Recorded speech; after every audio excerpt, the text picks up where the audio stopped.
radiyah fadkhuli fi ibadi wadkhuli jannati al-ayah.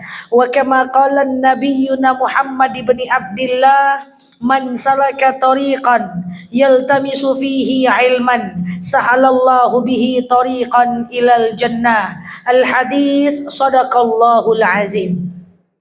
Ibu-ibu yang saya sayangi karena Allah, alhamdulillah Allah hadirkan kita dalam majelis ini. Sebelum kita mulai kajian kita berdoa kepada Allah. Semoga siapapun kita yang hadir dalam majelis ini, insya Allah Allah sehatkan badan kita, Allah kuatkan jasad kita, Allah tambah roh keimanan kita, Allah luaskan rezeki kita, Allah angkat segala masalah kita, Allah jauhkan kita dari orang-orang zalim, Allah matikan kita dalam keadaan husnul khatimah. Amin. Allahumma amin. Wabil khusus Bapak Ketua DKM beserta seluruh tim dan seluruh ibu-ibu pengurus, ketua-ketua majelis taklim di berbagai masjid, musola, dan yang saya hargai juga wabil khusus ibu-ibu, bapak-bapak panitia yang telah terlibat dalam terselenggaranya acara ini, sehingga alhamdulillah masya Allah tabarakallah dari Pekanbaru saya hadir ke kota Bandung ini ibu-ibu sampai sekitar 2 hari yang lalu. Kemarin saya udah ngisi di 2 titik masjid dan alhamdulillah hari ini saya ngisi lagi 2 titik masjid dan pagi ini saya berada di tengah ibu-ibu semuanya. Sebelumnya ibu-ibu sudah pernah ketemu saya belum? Belum. Oh, di TikTok aja. Aslinya baru ini. Keren nggak? Kalau enggak pulang saya, Pak. Oke. Ya, baik, alhamdulillah ibu-ibu yang saya sayangi karena Allah. Selanjutnya, innallaha wa malaikatahu yusholluna 'alan nabi ya ayyuhalladzina amanu shollu 'alaihi wa sallimu taslima. Salawat salam kita hadiahkan kepada baginda Rasulullah sallallahu alaihi wasallam dengan lafaz Allahumma sholli 'ala Muhammad wa 'ala ali Muhammad. Pagi kemarin saya dapat tema tentang meraih ridho Allah. Bagaimana kita mencapai meraih ridho Allah sehingga ridho Allah itu, cinta Allah itu bisa kita renggut. Sore kemarin saya ceramah tentang bab hablum minan nas, bagaimana kita menjalin ukhuwah dengan orang lain, bagaimana kita bisa dicintai dan menghargai orang lain. Dan pagi ini saya diamanahkan tema tentang merajut kebersamaan dalam kemajemukan. Berat temanya, macam kuliah saya rasa. Oke, merajut kebersamaan dalam kemajemukan. Ibu-ibu, apa itu kita mulai ya? Oh, kalau dengan saya gitu Bu, gas aja Bu, langsung mulai aja Bu. Ibu-ibu yang saya sayangi karena Allah, silakan nanti ilmu ini kita amalkan, kita bungkus, kita bawa pulang. Karena saya tak tahu kapan lagi bisa hadir di tengah ibu-ibu semuanya. Insya Allah besok pagi saya akan balik lagi ke Pekanbaru. Doakan selamat sampai dalam perjalanan. Amin Allahumma amin. Allahumma amin. Ibu-ibu yang saya sayangi karena Allah, kemajemukan itu artinya banyak perbedaan. Kebersamaan, menjalin kebersamaan dalam banyak perbedaan. Apakah perbedaan itu banyak? Banyak Bu. Enggak ada hidup ini yang enggak berbeda. Dan enggak ada hidup ini yang enggak pakai level Bu. Semua ada levelnya. Surga ada 7 level. Neraka ada 7 level.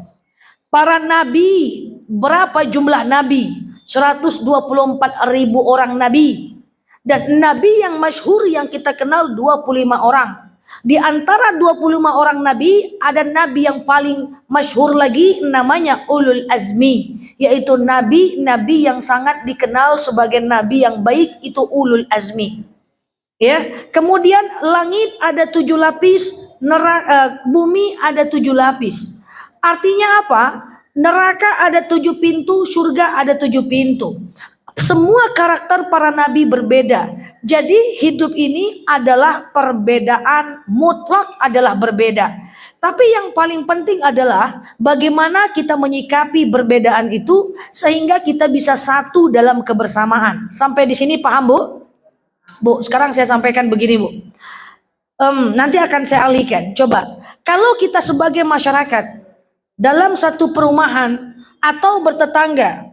Nggak usah pikir perbedaan yang aneh-aneh. Budaya aja beda. Nanti saya akan perkerucutkan ini dalam hal yang sangat detail. Dulu Bu, saya kuliah S2 di Jogja. Budaya di Indonesia 300 lebih budaya, 300 lebih bahasa. Dulu saya kuliah S2 di Jogja. Saya orang Pekanbaru. Orang Pekanbaru itu banyak rantauan dari orang Sumatera Barat. Dan kalau orang Sumatera Barat merantau ke Pekanbaru itu bahasanya sangat kuat. Maafnya kayak sangat-sangat tegas, sangat ngomong dikit tuh kayak marah-marah gitu. Nah itu di daerah saya di Pekanbaru. Lalu S1 saya di Pekanbaru, S2 saya pindah ke Jogja. Baru 6 bulan saya kuliah di Jogja, mungkin baru 3 bulan lah. Saya lihat orang Jogja tuh kan lembut-lembut ya. Lembut banget ya, minta maaf mulu padahal nggak ada salah. Gitu kan ya. Saya mau parkir, maaf Bu, ini orang minta maaf mulu gitu ya. Keinjak kakinya, maaf Bu, kaki saya keinjak gitu ya. Kok ini orang gimana sih? Kakinya keinjak minta maaf. Jangan coba-coba di Pekanbaru. Nggak pakai mata kau. Jangan coba-coba. Di Jogja itu makin dia marah, makin kecil suaranya. Terbalik, kita makin marah, makin ngegas. Dia enggak, makin slow gitu. Astagfirullahaladzim, ini orang marah gimana gitu ya. Jadi Jogja itu kan sangat lembut menurut saya. Karena saya terbiasa tinggal di Pekanbaru. Ini parkir, waktu itu saya kuliah ya, parkir motor salah dia minta maaf. Saya nginjak dia minta maaf. Saya kebawa penanya dia minta maaf. Lembut. Akhirnya 3 bulan saya terbiasa dengan suasana yang sangat lembut. Suatu ketika nelponlah mak saya. Nelponlah mak saya. Nak, kamu di mana nak? Di kos mak, gitu ya. Lagi ngapa kamu? Mak jangan marah-marah lah mak. Siapa yang marah-marah? Itu kan mak marah. Lah siapa yang marah-marah? Mak ini ngomong. Itu mak marah kan gitu. Saya tutup telepon. Kok saya bilang mak saya marah-marah? Dia mau bilang mak nggak marah kok. Itu kan dia ngegas lagi kan? Paham maksud saya ya? Mak jangan marah-marah lah mak. Siapa yang marah? Nggak ada mak marah. Oh iya mak. Ini lagi makan mak di kos. Oh iya, mana ada mak marah? Ayo dia ngegas gitu. Dia ngegas lagi. Makin dia ingin menerangkan sesuatu, makin dia ngegas. Di situ saya sadar ya Allah Karim, betapa berbedanya setiap karakter, setiap budaya yang kita bisa tertular. Akhirnya saya menjadi lembut ketika itu, sampai ke Pekanbaru jadi barbar lagi saya. Jadi seperti itulah. Jadi kita semua ini berbeda. Kalau kita lihat ya, ini saya belum masuk materi. Para sahabat Nabi, ya Allah Bu, itu beda karakter Bu. Ibu kalau mau lihat nih karakter para sahabat Nabi, Abu Bakar itu karakternya sangat keras. Tapi tidak sekeras Umar bin Khattab. Abu Bakar itu kalau dia pengen sesuatu, dia suka sesuatu, dia akan pepetin sampai dia dapat. Itulah karakter Abu Bakar. Ya. Sementara karakter Umar bin Khattab itu dikit-dikit marah, dikit-dikit senggol bacok. Suatu ketika ada orang yang ingin membunuh Umar bin Khattab, itu adalah orang yang ingin membunuh Rasul, itu kan Umar bin Khattab. Saking dia sebelum masuk Islam, saking dia itu sangat beraninya. Apa katanya kepada Abu Lahab, Abu Sofyan, Abu Jahal, Abu, dia ngomong gini. Abu, katanya. Dia belum masuk Islam nih ceritanya nih. Aku akan penggal kepala Muhammad dan aku bawa ke tengah-tengah kalian. Larilah dia ke rumah sahabatnya, ke rumah Rasulullah, ingin penggal kepala Rasulullah. Nyampe di rumah Rasulullah, belum sampai ke rumah Rasulullah, ketemu orang Yahudi tepi jalan. Hei Umar, kau mau kemana? Aku pengen penggal kepala Muhammad. Ngapain kau penggal kepala Muhammad? Adik kandung kau aja dan adik iparmu sudah masuk ke dalam Islam. Lalu pergi dia ke rumah adik iparnya, didengarnya adik iparnya membaca surat Toha ayat 1 sampai 14. Terjatuh pedangnya, menangis dia, masuk Islam dia. Orang sekeras Umar bin Khattab dengar ayat Quran masuk Islam. Kalau kita dengar ayat Quran nggak lunak, hati kita keras lagi kita pada Umar bin Khattab. Umar tuh keras. Suatu ketika setelah masuk Islam pun masih keras juga karakternya. Beda. Ya, karakternya masih keras juga. Suatu ketika ada orang Arab Badui kencing di tangan Rasulullah. Apa kata Umar? Ya Rasul, saya penggal kepalanya. Bayangkan, main penggal-penggal aja tuh Umar bin Khattab. Ada orang Arab Badui kencing di masjid. Ya Rasul, saya akan penggal kepalanya. Jangan ya Umar, itu orang bukan jahat. itu orang cuman belum paham saja. Itu orang bukan jahat, itu orang cuman belum paham saja. Artinya apa? Sahabat Rasul punya karakter yang berbeda. Utsman bin Affan karakternya dia sudah tua tapi ngomong sikit lembut pendiam. Itu Utsman.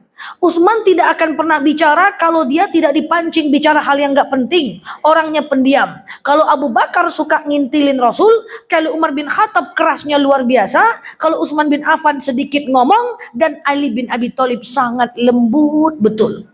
Saking lembutnya Ali bin Abi Thalib tidak direkomendasikan untuk berperang, hanya dituntut untuk belajar. Makanya katanya ana Madinatul Ilm wa Aliun babuha, ya kan? Saya adalah kota ilmu dan Ali adalah kuncinya. Saking Ali bin Abi Thalib ini orangnya tidak keras dan lembut, maka dia cukup menuntut ilmu saja. Sahabat Rasul punya perbedaan karakter yang luar biasa. Maka apa yang bisa kita pelajari hari ini? Ibu-ibu yang saya sayangi karena Allah, apa sih yang berbeda di antara kita? Banyak. Pertama, ibu-ibu yang saya sayangi karena Allah, kita adalah al-farqu baina an tufakkir. Kita punya banyak perbedaan dan keragaman fikiran. Betul? Fikiran gak ada yang sama. Fikiran kita punya perbedaan. Misalnya ibu-ibu yang saya sayangi karena Allah, orang punya banyak perbedaan fikiran. Dan satu perumahan ini kita banyak punya perbedaan fikiran. Fikiran berbeda. Maka ketika terjadi perbedaan fikiran, ikutlah kata Ali bin Abi Thalib. Ketika terjadi perbedaan dalam rapat, dalam manapun, apa kata Ali? Yang kau fikirkan adalah salah, meskipun ada kemungkinan benar, dan yang kau fikirkan adalah benar, meskipun ada kemungkinan salah. Maka perbedaan dalam Islam, dalam segi pikiran, itu adalah sesuatu yang dibolehkan. Kalau berbeda pikiran, ada adabnya. Apa adabnya? Ya ayyuhal ud'u ila sabili rabbika bil hikmah wal mau'izah wajadilhum billati iya ahsan. Kalau kita punya perbedaan berpikiran, maka hukum pertama di daerah kita nih kalau punya banyak perbedaan, hukum pertama yang harus kita lakukan adalah wajadilhum billati iya ahsan. Maka dilarang yang namanya berdebat. Ibu tahu berdebat? Berdebat tak boleh. Dalam Islam tak boleh berdebat. Debat inter umat beragama, debat antar umat beragama, atau debat antar RT kayak gitu ya. Itu tidak boleh dalam agama Islam. Maka kalau mau berdebat, kan sering kita dengan suami punya perbedaan pikiran. Suami menganggap itu perselingkuhan. Kita menganggap itu hal yang biasa misalnya. Misalnya kan perbedaan pikiran toh, maka dilarang berdebat. Yang boleh itu adalah apa? Yang boleh itu adalah menyatukan pikiran kita dengan cara yang baik. Saya akan jelaskan. Kenapa berdebat itu sangat dilarang dalam agama Islam? Karena berdebat dalam rumah tangga, dengan suami, dengan tetangga, tujuan berdebat yang tidak bagus, tujuan berdebat tidak sesuai dengan ajaran Islam. Tujuan berdebat adalah apa? Mencari kesalahan lawan, bukan mencari kebenaran. Berdebat itu tujuannya mencari kesalahan lawan, betul? Bukan mencari kebenaran. Maka hindari berdebat. Setiap kita cari kesalahan lawan, maka saat itu pula lah kita berdosa. Setiap kita sampaikan kekurangan lawan, saat itu pula lah kita berdosa.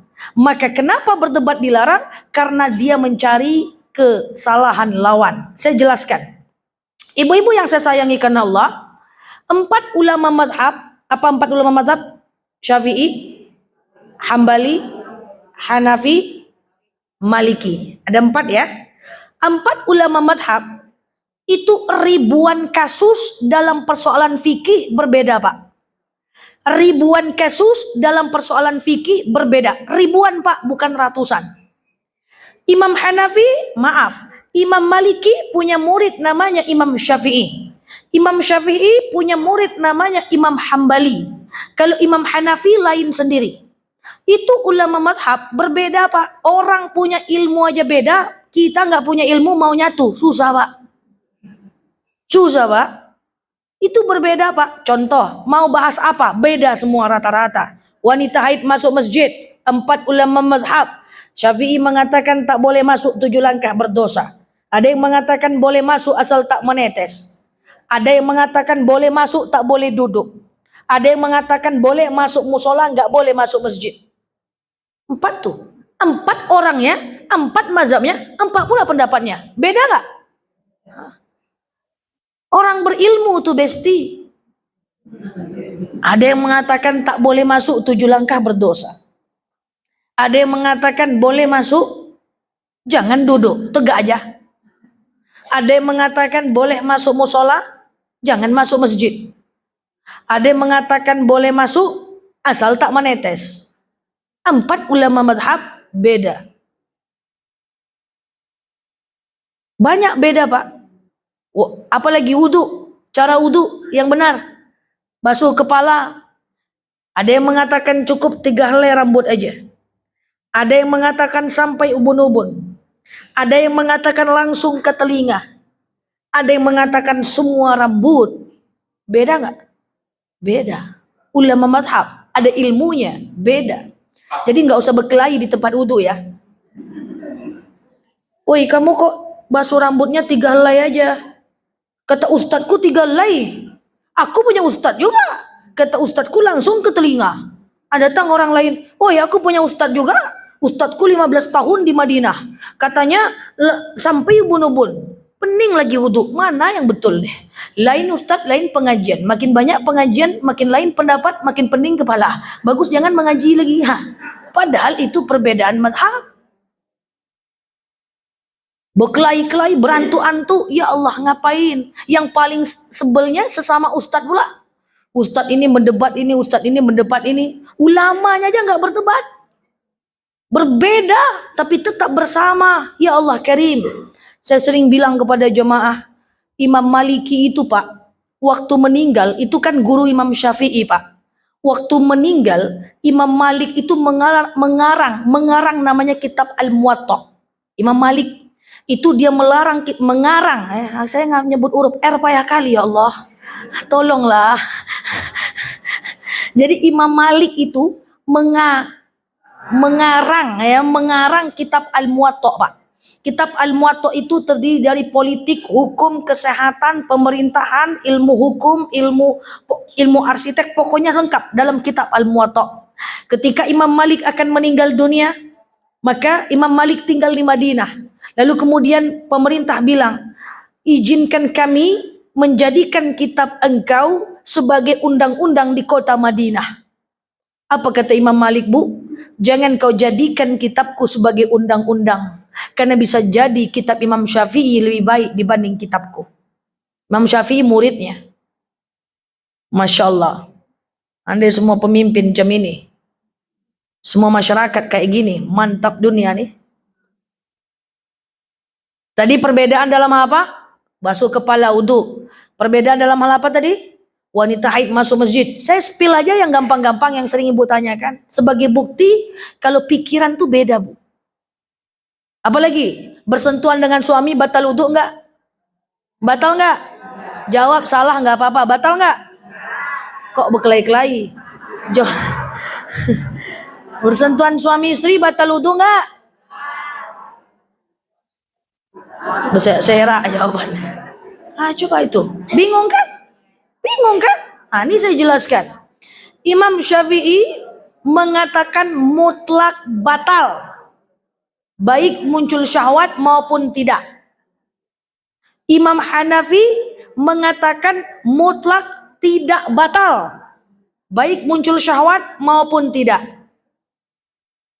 Imam Maliki mengatakan batal kalau muncul syahwat aja. Beda nggak?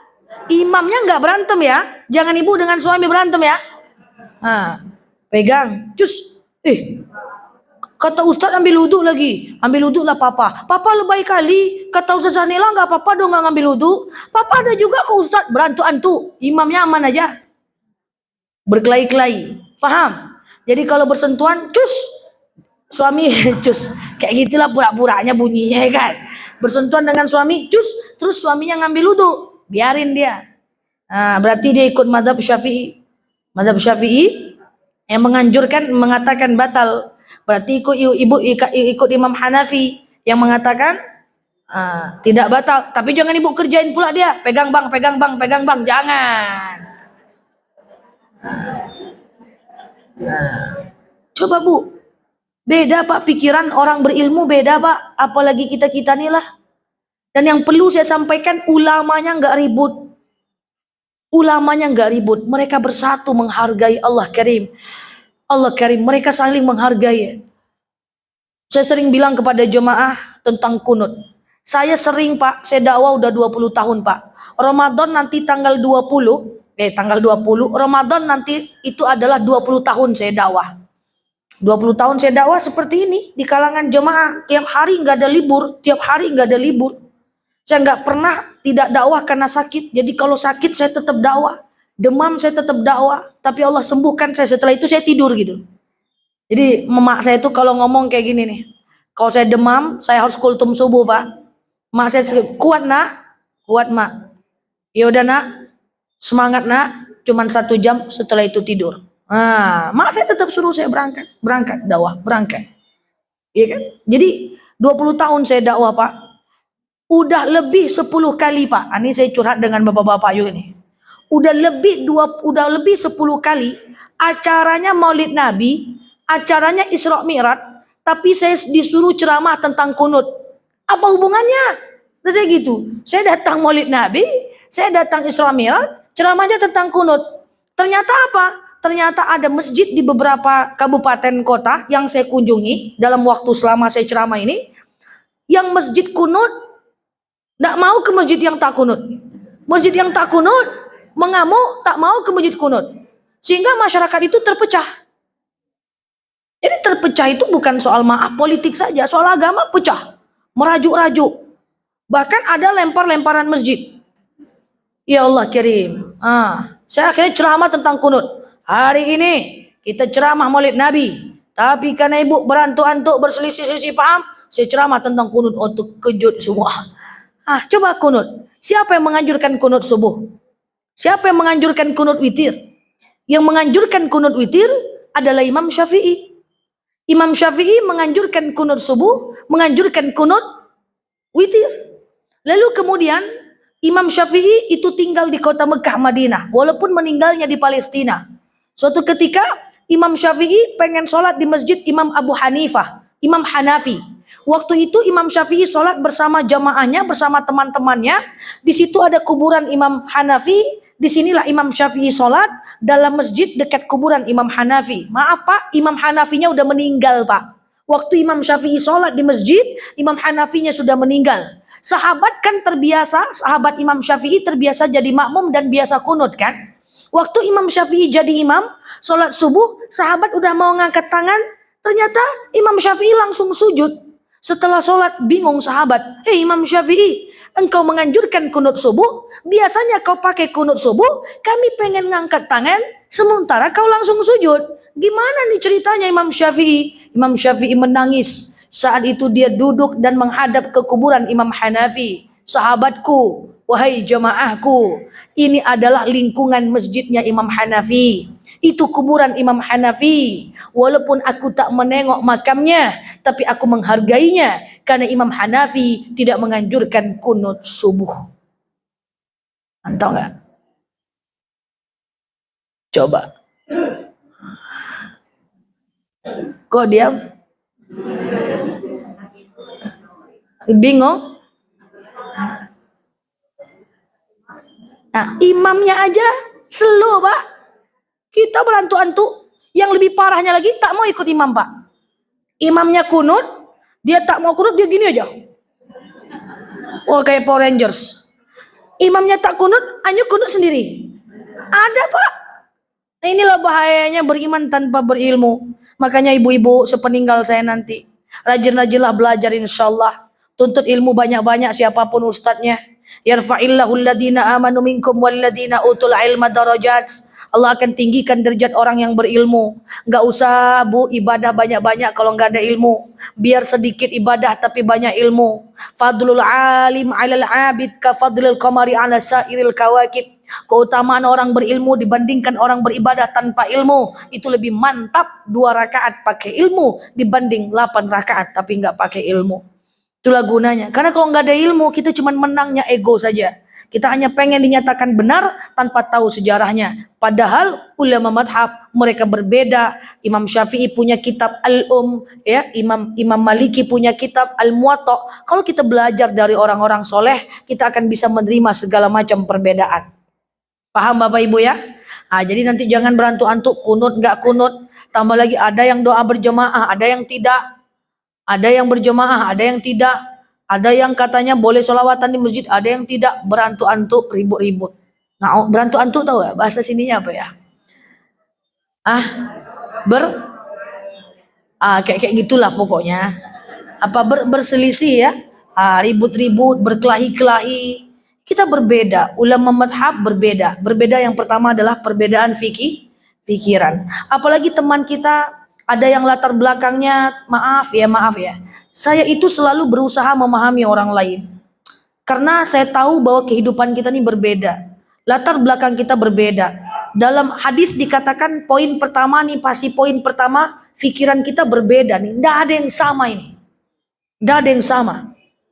Maka saya memilih untuk berbaik sangka terhadap apapun yang ada di hadapan saya. Ketika ada teman saya yang suka dipuji, baru beli barang baru sedikit, dia bilang, Nel cantik kan, ini kan. Oke, ini berarti orang itu butuh eksistensi. Mungkin di rumahnya dia jarang dipuji, sehingga dia butuh pujian di luar. Sah nggak? Sah nggak? Sah. Ada orang yang sikit-sikit tersinggung, sikit-sikit tersinggung. Oh berarti dia memang udah terlanjur sering tersakiti. Sehingga kita ngomong, dia cepat tersakiti. Ada orang yang sedikit-dikit nangis, sedikit-dikit baper, oke, berarti dia punya trauma masa lalu sehingga dia takut disakiti. Pikiran berbeda, berusahalah memahami orang lain supaya kita satu dalam kebersamaan. Paham ya? Banyak lagi yang berbeda, udah terlalu banyak, itu ulama madhab berbeda pendapat. Nah, kalau ulama madhabnya berbeda pendapat pikiran, kita kalau berbeda pikiran juga jangan saling menyalahkan. Kalau ada teman kita dia masuk masjid saat haid, jangan kita bilang, oh enggak boleh doh, berkelahi-kelahi lagi. Makanya saya, Allah ada jemaah saya bilang, Ustazah, iya saya pengen dengar Ustazah, tapi saya di luar aja ya, berarti dia ikut Imam Syafi'i. 7 langkah, enggak boleh masuk, berdosa. Ustazah saya masuk kok dengar ceramah Ustazah, tapi enggak netes kok Ustazah, ya udah berarti ikut imam selanjutnya. Ustazah saya masuk tapi nggak boleh duduk, saya tegak aja loh, atau saya di teras aja boleh asal jangan masuk parit aja. Ustazah saya nggak mau, kalau Ustazah di musola saya ikut, kalau Ustazah di masjid saya nggak ikut, ya udah berarti ikut Imam Hanafi. Segampang itu, sesimpel itu. Dan kami sebagai ustadz, sebagai ustazah juga tidak boleh mengintervensi. Ibu harus ikut mazhab Syafi'i, ibu harus ikut mazhab Hanafi, ibu harus ikut mazhab Maliki, tidak boleh. Loh, kan di Indonesia mazhab Syafi'i, kebetulan mazhab Syafi'i datang pertama kali di Indonesia, sehingga mazhab Syafi'i pertama kali datang ke Indonesia, seakan-akan Indonesia ini mayoritas Syafi'i, padahal enggak juga, enggak apa-apa. Oke? Yang kedua, ibu-ibu yang saya sayangi karena Allah, yang kedua, kita punya perbedaan syuur. Apa itu syuur? Perbedaan rasa. Perasaan kita semua berbeda. Kita punya perbedaan rasa di antara kita, tetangga kita, sahabat kita, semuanya punya perbedaan rasa. Pertama perbedaan pikiran, kemudian perbedaan perasaan. Ada orang yang kita ngomong sedikit, dia cepat tersinggung. Ada orang yang kita sindir, dia aman-aman aja. Ada orang yang ketika kita marahin dia aman-aman saja. Makanya ada dalil khatibun nas biqadri ukulihim. Ajarkan orang, berbahasalah dengan orang sesuai dengan karakternya. Karena perasaan itu hampir mirip dengan karakter. Coba Bu, kita bahas sedikit. Ibu-ibu yang saya sayangi karena Allah, coba kita pahami perbedaan ini. Ada orang dalam bahasa Arab, dalam kitab Asy-Syakhsiyah Al-Islamiyah, dia punya sifat karakter al-mutakallim. Apa namanya? Al-mutakallim adalah orang-orang yang ekstrovert, orang-orang yang suka ngomong. Kalau nggak ngomong dia pingsan. Pokoknya dia diam kalau dia tidur doang. Ini perhatikan, ini penting. Orang-orang yang ekstrovert, dia punya karakter yang yang ada ciri-cirinya. Nanti kita sampaikan cara memahaminya. Waktu masih bayi, dia tidak suka dibawa kemana-mana. Dia tidak suka keramaian. Oke? Kemudian waktu balitanya, dia nyinyir. Nyinyir tahu apa bahasa nyinyir di sini? Nyinyir tahu? Nyinyir? Nyinyir ya. Misalnya nih, ma masak apa ma? Masak ikan apa ma? Ikan gulai apa mah? Gulai patin apa mah? Pokoknya nyinyir gitu, merengkil gitu ya. Itu ciri-cirinya dia ekstrovert. Ya. Kemudian waktu SD-nya dia nggak bisa diem, ditaruh di anak kecil nih, ditaruh di belakang dia cerita, taruh di depan dia cerita, didudukkan samping temannya dia cerita, dudukkan depan gurunya diajaknya cerita. Karakternya ekstrovert. Dia dianggap sebagai anak yang suka bicara, suka ngomong. Itu karakternya. Bukan karena dia jahat, tapi dia nggak bisa diem. Saya pernah dulu punya ponakan. Yang ponakan saya itu emaknya udah dipanggil berkali-kali oleh gurunya.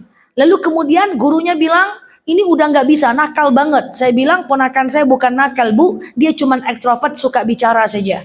Suruh dia bercerita, kalau mengarang suruh dia mengarang, insya Allah dia bisa. Nanti kita akan sampai kepada perbedaan karakter. Kemudian usia dewasanya, orang-orang yang extrovert itu suka didengar karena suka ngomong. Pernah dengar orang kayak gitu? Kita baru ngomong, kemarin aku gini-gini loh, aku juga begini begitu. Pernah ya? Kita mau curhat tuh nggak bisa-bisa, besti. Kemarin aku sedih, suami aku kayak gini. Suami aku lebih parah. Kemarin dia kayak gini, kayak gitu. Jauh. Ya kan? Dia orang ini karakternya adalah suka ngomong, ekstrovert. Berbeda dengan kita. Kalau dia diem, dia sakit. Perbedaan karakter. Jadi Pak, kalau ada istri senggol bacok, sekali bikin kesel, itu karakternya ekstrovert. Waktu bayinya dia suka dengan keramaian, waktu balitanya makin ditanya makin banyak tanya, kemudian makin dijawab makin banyak tanya, ada tamu dia MPO, tau MPO? Mama minta jajan mah, nggak ada tamu dia santai aja. Ya, kemudian waktu gedenya dia suka cerita dan dia tak bisa mendengarkan orang lain.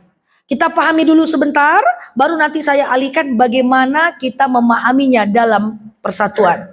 Itu orang-orang yang suka bicara. Kedua ada namanya as-sukut, yaitu orang-orang yang diem. Bahasa lainnya adalah introvert. Orangnya pendiam. Coba ibu perhatikan anak-anaknya atau diri kita. Waktu bayinya dia nggak suka keramaian. Dia cuma mau digendong sama emaknya dan neneknya aja. Paham ya? Digendong sama tetangga nggak mau dia, apalagi sama mantan emaknya nggak mau dia itu. Waktu balitanya dia pendiam. Waktu SD-nya dia dianggap anak yang penurut karena dia diam ya, duduk rapi. Sampai akhir zaman dia bisa rapi. Tapi anak yang pertama tadi jangan coba-coba. Sebentar dia gigit-gigit pena sampai lapu pena digigit-gigitnya. Itu anak yang pertama. Yang kedua rapi. Yang kedua ini, yang introvert, yang pendiam ini bukan berarti baik, tapi dia memang pendiam aja. Oke? Waktu dewasanya dia memang banyak diam, menyimpan rasa. Tersinggung dia diam, bahagia dia diam. Saya nggak tahu nih di mana kebahagiaan orang-orang pendiam ini. Yang penting dia orangnya pendiam. Coba ibu bayangkan, suami istri punya dua rasa, dua karakter yang berbeda. Orang yang suka bicara, kalau capek pengen cerita. Orang yang pendiam, kalau capek pengen sendiri. Beda kan? Sampai sini paham? Kalau orang pencerita, capek pengen cerita. Kalau orang pendiam capek pengen sendiri. Sekarang coba pura-puranya istrinya adalah yang pencerita, suaminya adalah yang pendiam. Oke? Dua-duanya sama-sama capek. Pura-puranya di hari yang sama. Tunggu dulu. Di hari yang sama, ya. Istri mau jemur pakaian ternyata hujan. Mau masak gas habis. Mau nyuapin anak demam. Mau mencuci listrik mati. Kok ibu kesel ya? Ibu nanti bilang sama bapak, pokoknya kalau suami aku pulang, aku pengen curhat habis-habisan. Aku pengen curhat, pengen cerita. Hari ini anak demam, listrik mati, gas nggak bisa. Jadi ibu udah nunggu saat bapak pulang, pengen cerita.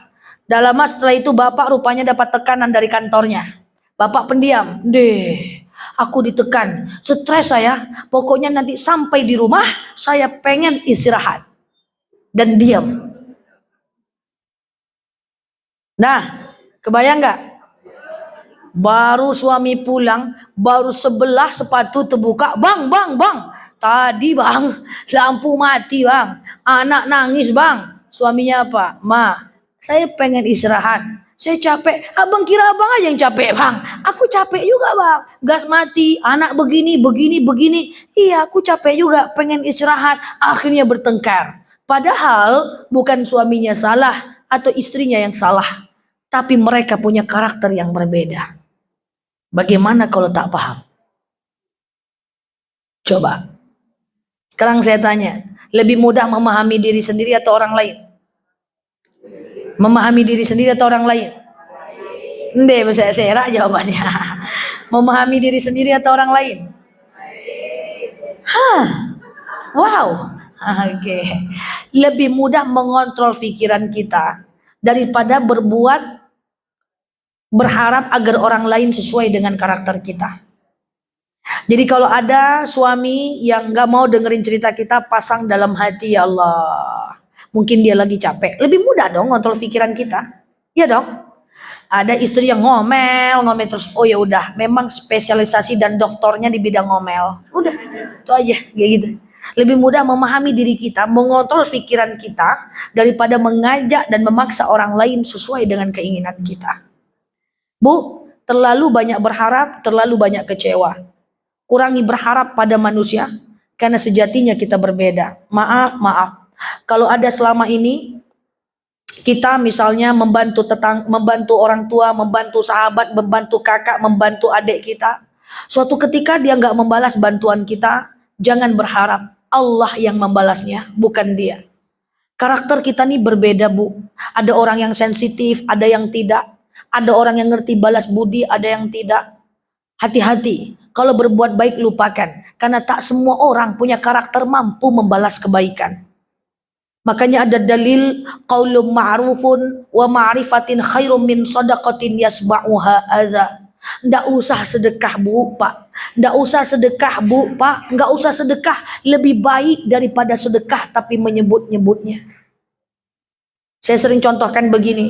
Ada seorang ponakan, kita sekolahkan dia. Ponakan kita misalnya orang tuanya jauh, kita sekolahkan dia 4 tahun ngekos di tempat kita. Tahu-tahu suatu ketika ponakan yang kita sekolahkan tinggal di rumah kita ini, lalu kemudian dia pergi, dia sukses. Anak kita butuh bantuan dia kan. Kita telepon dong dia udah sukses gitu kan ya. Gimana nih ceritanya? Adik kamu butuh bantuan nih, gitu ya. Lalu apa kata dia? Aduh, aku lagi nggak bisa. Terus kita ngomel, 4 tahun kau tinggal di rumah aku, sekarang aku butuh entah kemana-mana kau. Kalau kita ucapkan itu, hilanglah pahala 4 tahun.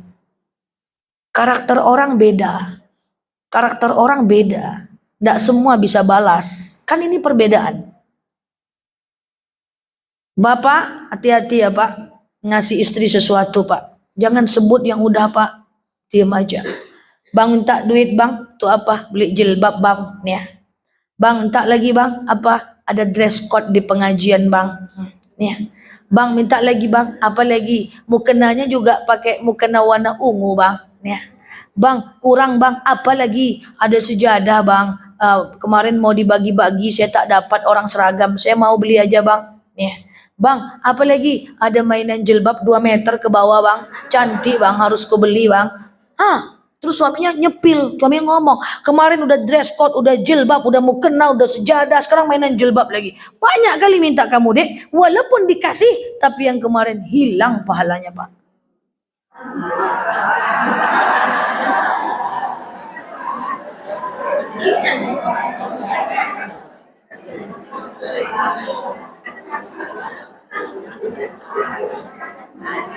Nah ini serius ini. Jadi kalau mau kasih, kalau tak bisa ngasih, diam. Belum bisa bestie, belum bisa sister, brother, belum bisa. Udah gitu aja. Bapak kena, yuk kita kenakan ibu Pak. Hidup ini adil, berbeda dan bersama.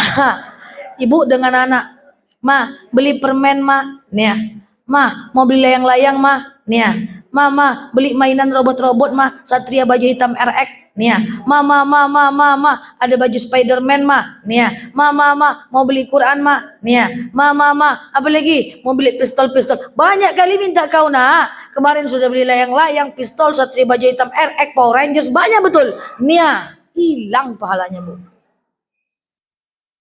Nggak gitu caranya.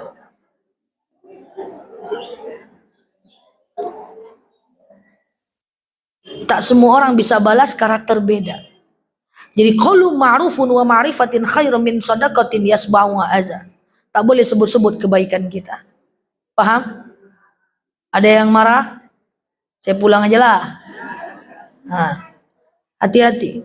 Nggak boleh. Lebih mudah mengontrol diri kita dibanding mengontrol. Termasuk ibu kalau mau sedekah, misalnya nih, ibu mau sedekah suka mikir-mikir. Jangan. Mikir-mikir, misalnya mikir-mikir. Ada jemaah saya ngomong gini, Ustazah, saya mau sedekah 1 juta ke teman saya. Terus gimana? Kayaknya orangnya jahat. Lah apa hubungan orang jahat dengan ibu sedekah? Ya Allah bu. Sedekah aja. Karakter dia, urusan dia dengan Allah. Karena karakter kita berbeda. Mau kita sedekah ke orang jahat, pahalanya sama. Ini kadang-kadang setan melarang kita sedekah. Sehingga kita berpikir-pikir. Mau ngasih mertua uang, ya Allah bulan depan saya mau ngasih mertua saya uang 500.000. Menjelang bulan depan, kasih ndak ya, kasih ndak ya, kasih ndak ya, kasih ndak ya. Ah ndak usah lagi, dia jahat. Nggak jadi bu. Sejahat apapun mertua, menantu, ya udah itu karakternya. Yang penting lindungi diri kita, berusaha memahamkan diri kita, bahwa tak semua orang tua tuh sama. Beda aja. Saya dengan kakak saya aja beda. Saya dengan abang kandung saya beda. Ya udah, kita berusaha memahami diri kita supaya kita tenang. Kurangi berharap banyak dengan orang, karena nanti kita banyak kecewa. Itu penting tadi, kalau mau berbuat baik nggak usah mikir-mikir. Nanti ada orang buta, dia minta bantuan. Weh, bang, buta nggak? Buta nggak? Kalau nggak buta nggak kasih, buka kacamata dulu. Kan nggak kayak gitu kan bu. Kasih tuh kasih aja bu, nggak usah mikir-mikir. Ustaznya kalau dia berdusta gimana? Ya udah kalau dia berdusta itu urusannya dengan Allah. Pahala kita tetap sama. Kalau mau kasih, kalau nggak jangan gosip. Mau kasih pengemis, jangan lagi kasih pengemis. Pengemis tuh banyak orang kaya tuh, urusan dia aja. Yang kita tetap sedekah. Kadang-kadang itu cara Allah untuk membuat kita nggak jadi beribadah. Ya, jadi karakter orang beda, ada orang yang bisa membalas kebaikan, ada yang tidak. Jangan difikirkan, jangan berharap Allah akan balas kebaikan dari tempat yang lain, dengan rezeki yang lain, dengan bentuk yang lain. Berbuat baik aja, jangan berharap orang balas baik. Insya Allah. Terakhir yang ketiga. Terakhir yang ketiga. Ibu-ibu, tadi ada kita perbedaan pikiran ya. Yang pertama tadi perbedaan pikiran. Yang kedua perbedaan syuur, karakter, itu kita berbeda. Nggak bisa kita samakan. Nah, itu kita satukan untuk bisa memahami diri kita dengan orang lain.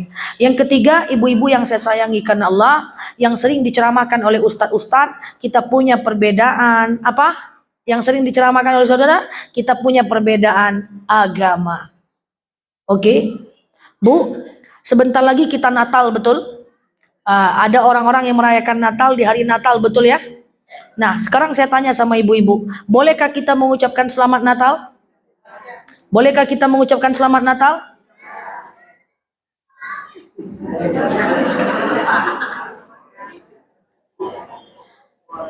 Kalau masih ada yang berserak, saya jawab boleh dan tidak. Oke. Boleh nggak? Oke.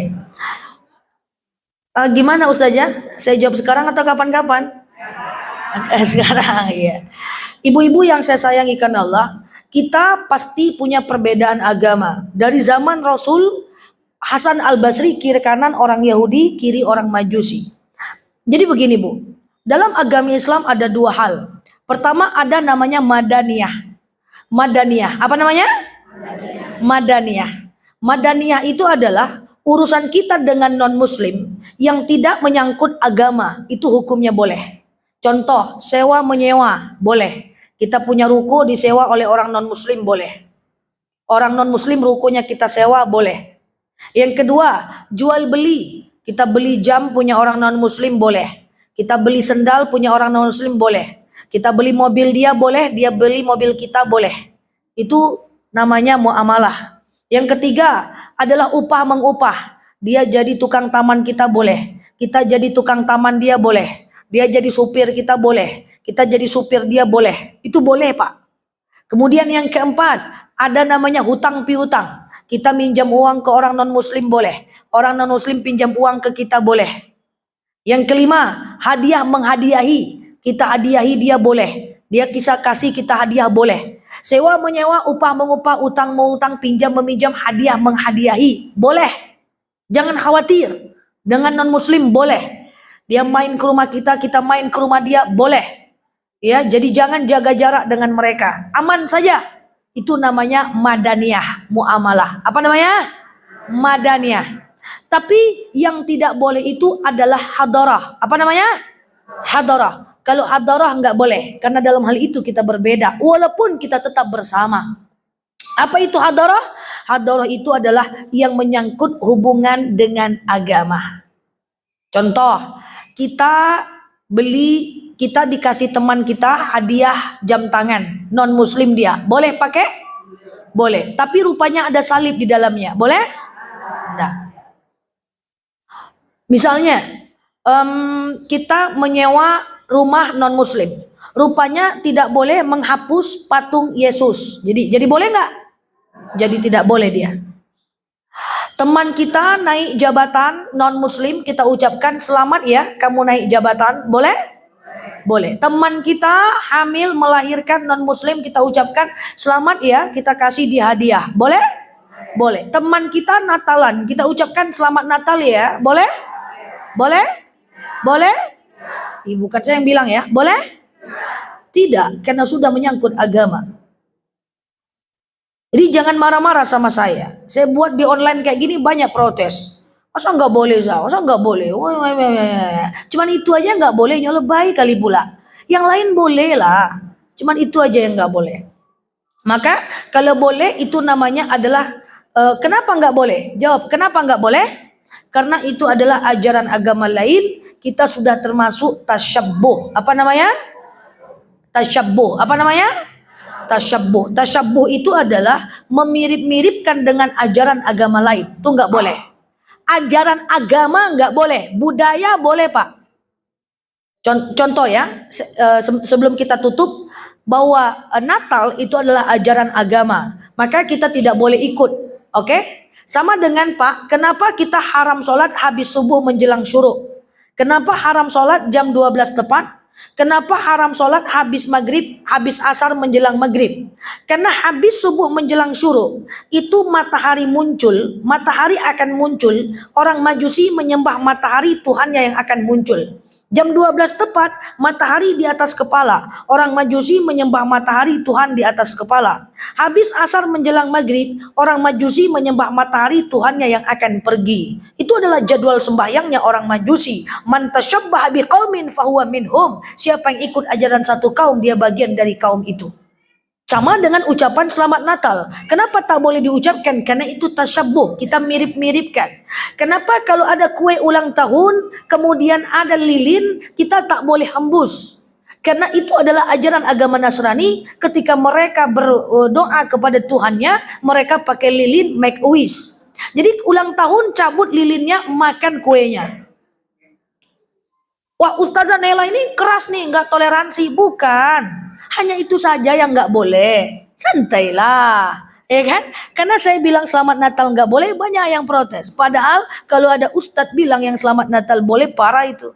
Ya, kalau yang lain boleh ya, yang lain boleh. Kita makan bareng sama dia boleh, hangout bareng boleh, santai bareng boleh, liburan bareng boleh, gas saja. Kasih dia sedekah boleh, dia kasih makanan ambil boleh. Cuman selamat Natal tak boleh saja. Dan hal-hal yang berhubungan lain. Agama boleh sama. Maaf. Agama tak boleh sama. Tapi boleh sama adalah budaya. Contoh, ada jas dengan dasi. Itu bukan budaya Islam. Di luar Islam. Tapi karena cuma budaya, tak ada urusan dengan agama, boleh. Kubah masjid, ini bukan agama, ini budaya. Maka Taj Mahal kubah juga. Masjid Kibli yang ada di Palestina, itu Masjid Kibli itu Masjid Kibli. Gereja Salib yang ada di Palestina, itu ada di dekat Aqsa, gereja Salib, itu salib tapi ada kubah. Itu budaya, karena orang Nasrani itu gereja Salib itu adalah gereja yang mereka percaya sebagai tempat di mana Nabi Isa salib. Itu dekat Aqsa, saya udah lihat itu kubah. Taj Mahal itu kalau budaya boleh sama, yang tak boleh sama adalah agama. Contoh misalnya celana lepis bukan ajaran Islam, tapi kan budaya, boleh Pak, nggak apa-apa. Ya, tasbih, apakah yang pakai tasbih cuma orang Islam? Ada orang Buddha pakai tasbih? Ya, itu kan budaya. Ada angpau, kita ada THR, sama kan? Orang tuh angpau, kita THR. Budaya sama boleh, yang tak boleh cuma agama saja.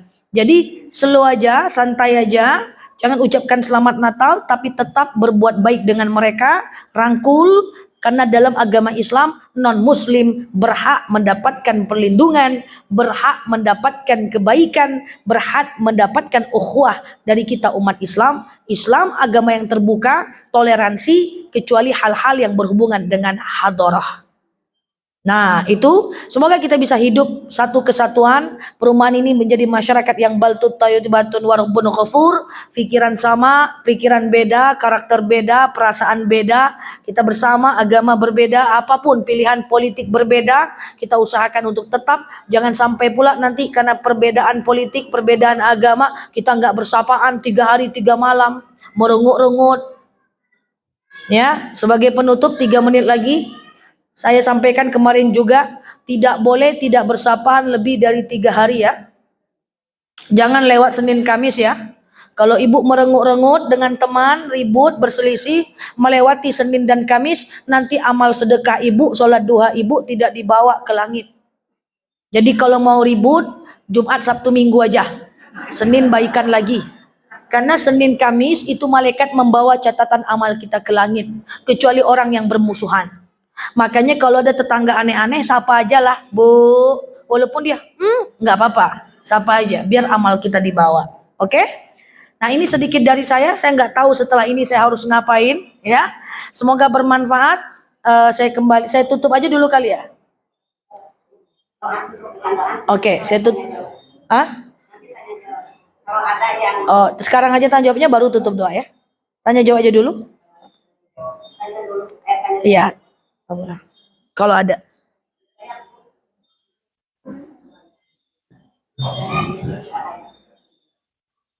Bisa bertanya saya dulu. Ya, silakan Bu. Assalamualaikum warahmatullahi wabarakatuh. Terus? Ini karena saya awam, maafnya kalau saya bisa pertanyaan saya.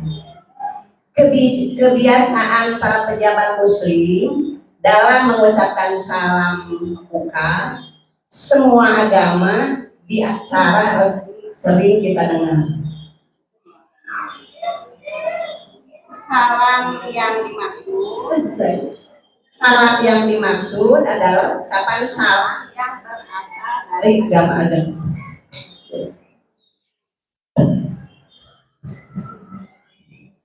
Seperti salam sejahtera bagi kita semua, itu Kristen. Salam Katolik. Om Swastiastu Hindu.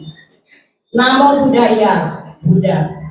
Salam kebajikan Konghucu. Karena sering mendengar di TV ya, jadi rada lumayan paham. Salam-salam tersebut diucapkan setelah ucapan Assalamualaikum warahmatullahi wabarakatuh. Saya pernah membaca bahwa MUI Prof Jatim mengeluarkan tausiah, himbauan, dan seruan dengan tidak melakukan salam lintas agama karena dinilai syubhat yang dapat merusak kemurnian dari agama yang dianutnya. Menurut MUI Jatim, salam merupakan doa yang tidak terpisahkan dari ibadah yang merujuk kepada keyakinan agama masing-masing. Yang saya tanyakan, bagaimana kita harus menyikapi hal seperti itu agar tetap memiliki toleransi terhadap kemajemukan beragama di Indonesia. Terima kasih. Assalamualaikum warahmatullahi wabarakatuh. Baik, terima kasih. Yang perlu diluruskan, toleransi bukan hanya dengan ucapan salam. Itu cuman ucapan. Toleransi bisa diungkapkan dengan cara lain. Memberi hadiah, bermain bersama, menyantuni mereka yang susah, mengajak mereka bermain, mengajak mereka hangout bareng, punya tetangga lebihkan makanan non muslim kasih ke dia. Ya, dia pinjam motor kita pinjamkan, dia pinjam mobil kita pinjamkan non muslim, dia mau pergi ke rumah sakit kita antarkan. Apakah nggak cukup itu untuk dianggap sebagai toleransi untuk umat Islam? Jadi jangan dikasih bias bahwa hanya dilarang mengucapkan salam aja kok. Ya, jadi adalah benar syubhat mengucapkan salam untuk dengan bahasa-bahasa yang lain. Walaupun ada ulama kontemporer seperti Ibnu Taimiyah membolehkan kalau untuk pemimpin negeri. Kalau pemimpin negeri, Ibnu Taimiyah masih membolehkan. Tapi kalau ditanya ke kami sebagai ustadz, tentu dihindarkan sebisa mungkin. Jadi saya pengen kayak gini loh Bu. Kita jangan mengartikan toleransi dengan hal-hal yang seperti itu. Kurangkah toleransi? Kalau tolong kami kalau kami susah, kami tolong kalian kalau kalian susah. Ya, kalau kalian kesulitan yuk kita jalan bareng. Kalau kita satu RT yuk kita rapat bareng. Kalau kita satu perumahan yuk kita upacara 17 Agustus bareng. Yuk siapa yang menang tetap menang. Semua bisa jadi panitia. Semua berhak hidup baik. Itu kan udah cukup toleransi. Cuman masalahnya masyarakat kita ini suka membesar-besarkan toleransi itu dengan ucapan Natal. Cuma itu kok yang nggak boleh. Paham nggak maksud saya nih? Nah itulah namanya, kadang-kadang inilah namanya perang pemikiran Pak. Saya S1 saya Usuluddin, tapi jurusan saya filsafat Islam Pak. S2 saya Usuluddin, tapi jurusan saya filsafat Islam Pak. Jadi untuk debat antar agama, kemudian perbandingan agama, itulah yang jadi problem. Artinya saya agak miris ya, bahwa itu dibesar-besarkan, kalau nggak mengucapkan Natal dianggap nggak toleransi. Tenang aja Bray, tenang. Dalam hal lain kita baik kok Bray, sis, gitu paham ya? Saya punya banyak teman non muslim Bu, hidup kok saya sama dia, damai. Saya punya banyak teman orang Buddha, aman. Ya, mereka melakukan gongsi pacoy, saya juga ngasih hadiah, tapi di luar harinya tanpa mengucapkannya.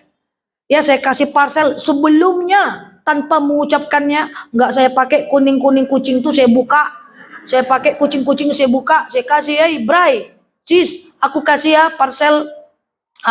Aku tanggalkan kucing-kucing itu semua. Ya Nel ngerti kok, aku damai kok. Cuman kita nih perang pemikiran, kita dipecahkan dengan itu. Maka wahai non-muslim, saya sampaikan, Islam mencintai kalian semua dalam ranah kemanusiaan.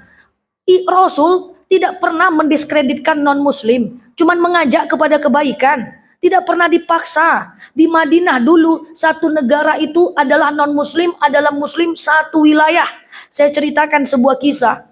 Ketika ada seorang wanita Yahudi hidup minoritas, yang paling banyak orang muslim. Ketika itu dia belanja di toko emasnya punya orang muslim, lalu kemudian ada orang muslim nih, diambilnya rok orang Yahudi tadi, dikerjainnya, diikatnya ke batu Pak. Waktu diikatkannya ke baku, terjatuh orang non-muslim nih, orang Yahudi ini, nampak pahanya, berteriak dia, mana pemimpin di negeri ini? Lalu kemudian khalifah waktu itu Al-Mu'tasib mengangkat 2.000 orang tentara. 2.000 orang tentara untuk mengejar orang muslim yang jahat ini. Orang non-muslim dilindungi di negara Islam, apalagi negara demokrasi. Saya yakin, tenang aja lah, hanya nggak boleh ucapin itu aja kok. Jangan dilebih-lebihkan kali. Paham? Nggak paham pulang saya nih. Jadi itu syubhat, jangan diucapkan. Nah sekarang kalau ada orang non muslim mengucapkan salam ke kita gimana? Dia bilang nih assalamualaikum warahmatullahi wabarakatuh. Ibu jawabnya gimana? Shalalala gitu enggak kan? Ya, ya. Kalau ada non muslim kirim salam, Iya betul ya, ngucapin salam, misalnya non muslim kan sekarang non muslim nih, masya Allah, tabarakallah gitu ya, masya Allah, tabarakallah, ya gitu ya. Ya saya punya banyak sekali teman-teman seperti itu ya, is okay ya. Jadi kalau dia ucapkan, assalamualaikum warahmatullahi wabarakatuh, ustazah, jawabnya apa? Hah? Jawabnya gini, waalaikum, gitu aja. Oh, waalaikum, gitu aja. Apa artinya? Kamu juga. Itu artinya. Yang mengatakan waalaikumsalam. Sam? Kalau kita salam, kalau dijawabnya sam. Jadi kan artinya bukan selamat. Oh iya. Ada yang mengatakan apa benar enggak? Enggak, waalaikum aja. Nah, kenapa ada kata enggak benar? Jadi waalaikum aja. Kenapa ada kata-kata waalaikum? Karena dulu, bukan menuduh orang-orang yang sekarang. Karena dulu ya, dulu pada masa Rasulullah, orang-orang Yahudi itu kan masih punya banyak musuh dengan Islam. Jadi ada orang Yahudi bilang assalamualaikum. Ada yang bilang assalamualaikum ya Rasul. Assalamualaikum, ditinggalkannya lamnya, dihapusnya di tip X-nya lamnya. Jadinya assalamualaikum. Artinya apa? Celakalah kau. Maka Rasul jawab waalaikum. Jadi untuk menghindari itu muncullah sunnah menjawabnya dengan waalaikum. Ya kan, dihilangkannya aja lamnya kacau. Tapi bukan berarti saya menuduh yang sekarang kayak gitu, bukan. Tapi itulah sunnahnya. Ini kalau antara agama ini hati-hati ya. Padahal maksud kita nggak kayak gitu, dianggap seperti itu. Jadi intinya seperti itu. Yang lain lakukan. Kalau kita Islam assalamualaikum saja. Hargai mereka, tapi hindari hal-hal yang terkait dengan agama ya. Oke. Jadi betul syubhat. Siapa yang mau bertanya lagi? Oh debat. Kalau debat presiden itu gimana? Ya debat capres. Sekarang kan lagi viral. Ya. Beda. Oke, beda. Kalau debat itu tadi kan wajadilhum billati ya ahsan ya. Dan berdebatlah dengan cara yang baik. Jadi gini, apa beda debat presiden dengan debat yang dilarang? Debat yang dilarang itu adalah menampakkan kesalahan kawan. Debat yang dibolehkan adalah menunjukkan kemampuan kita. Ya, contoh ya, debat antar agama boleh, tapi tidak boleh menjatuhkan agama. Saya Islam, terus di situ Nasrani. Hanya boleh menyampaikan Islam. Islam adalah agama yang terjamin. Islam adalah agama yang 30 juznya itu terjaga. Islam adalah agama yang kitabnya adalah kitab wahyu gitu. Hanya boleh membesar-besarkan agama kita. Dan dia membesar-besarkan agama dia. Yang tak boleh itu, sebelum saya jawab, yang tak boleh itu saya pernah lihat debat antara Islam dengan Nasrani, Islam dengan yang lain. Dia ngomongnya gini. Ngapain tuh beragama Islam? Al-Quran aja susah dipahami. Jangankan kalian menghafal Quran. Jangankan kalian mengamalkan kitab suci. Bacanya aja kalian nggak bisa. Kok kitab suci sebegitu susahnya? Nggak cocok tuh Quran dijadikan kitab suci. Itu kan menjatuhkan. Itu nggak boleh. Datang pula orang Islamnya. Apa itulah Injil itu? Isinya beda-beda. Beli Injil di Sumatera Barat, lain Injil di sini. Beli Injil di Medan, lain Injil di sini. Makanya tak ada musabaqah tilawatil Injil kalian. Kalau kami ada musabaqah tilawatil Quran karena isinya seragam. Misalnya, itu tak boleh. Menjatuhkan. Maka yang boleh itu adalah menaikkan. Tengok nanti debat antar presidennya. Mana menjatuhkan kawan, itu yang tak boleh. Tapi kalau dia cuma menyampaikan visi misi program, itu masih dibolehkan. Paham? Ibu janganlah beribut-ribut lah dengan presiden. Allah alam bisawab. Siapa lagi?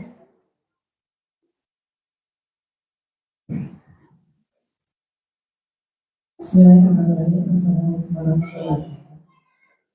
Assalamualaikum warahmatullahi wabarakatuh. Maaf, saya bertanya tentang agama. Mungkin saya akan masuk ke belakang. Karena maaf, saya Muslim dari kecil, tapi disekolahkan SMP itu di sekolah yang swasta yang Muslim. Dan biasanya kita perayaan besar diwajibkan.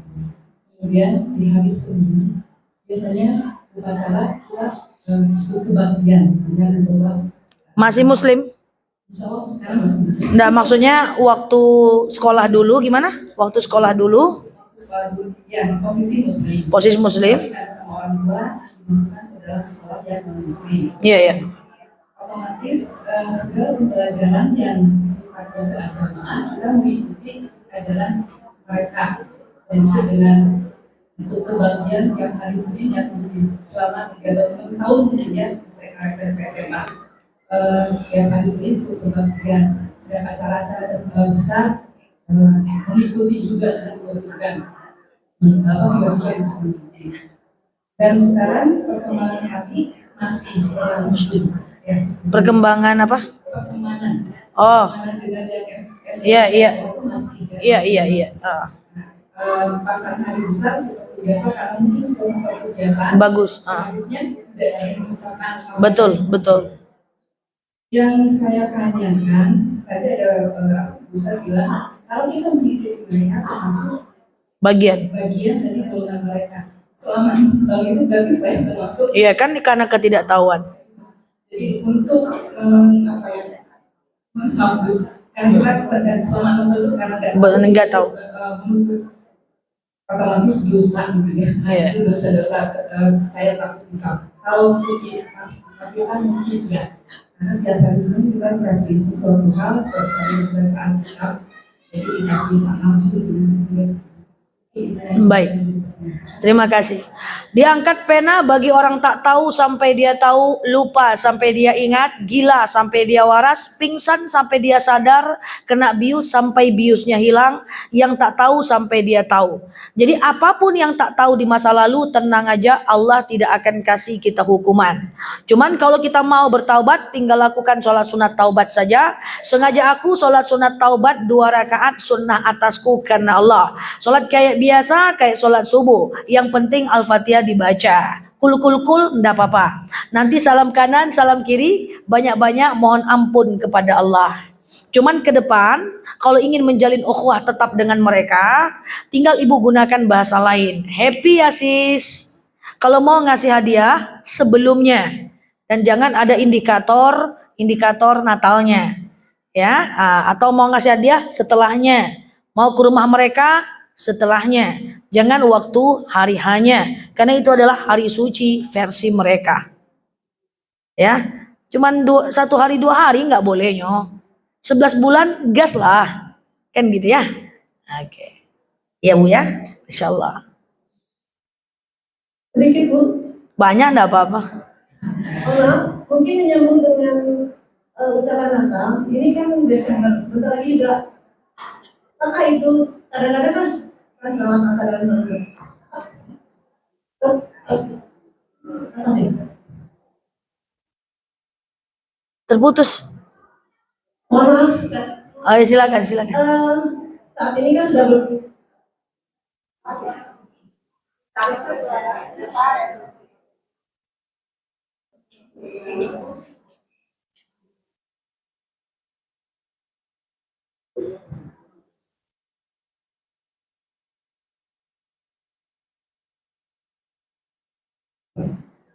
maaf sedikit saja nyambung ucapan Natal. Saat ini kita sudah sampai pada akhir tahun dengan bulan Desember. Biasanya kata-kata ucapan Natal itu sudah disambungkan dengan kata-kata selamat tahun baru. Apakah ini juga merupakan yang dilarang apabila disatukan atau kalau terpisah memang diperbolehkan? Natal tidak boleh. Natal saja yang tidak boleh. Tahun baru kan tidak ada. Kalau tahun baru kan tak ada tasyabbuhnya. Kita tahun baru juga boleh muhasabah, iya kan? Cuman tak boleh tahun baru pakai lilin. Lilin itu tasyabbuh Mbak. Lilin itu adalah non muslim. Kalau mau berdoa dia pakai lilin Pak. Kalau Bapak Ibu pernah ikut dialog antar umat beragama, itu kan doa sesuai ajaran agama masing-masing. Itu orang Nasrani dia pakai lilin. Jadi kalau tahun baru masih dibolehkan karena kita boleh pakai penanggalan Masehi. Karena dulu orang Islam juga pakai penanggalan Masehi. Negara kita pakai penanggalan Masehi. Itu nggak apa-apa karena dia cuma penanggalan. Nanti tahun baru kita baca doa akhir tahun, awal tahun. Ya, itu nggak apa-apa. Ya, doa penutup tahun, mulai tahun nggak apa-apa. Ya, Semoga tahun depan lebih baik dibanding tahun ini. Itu nggak apa-apa.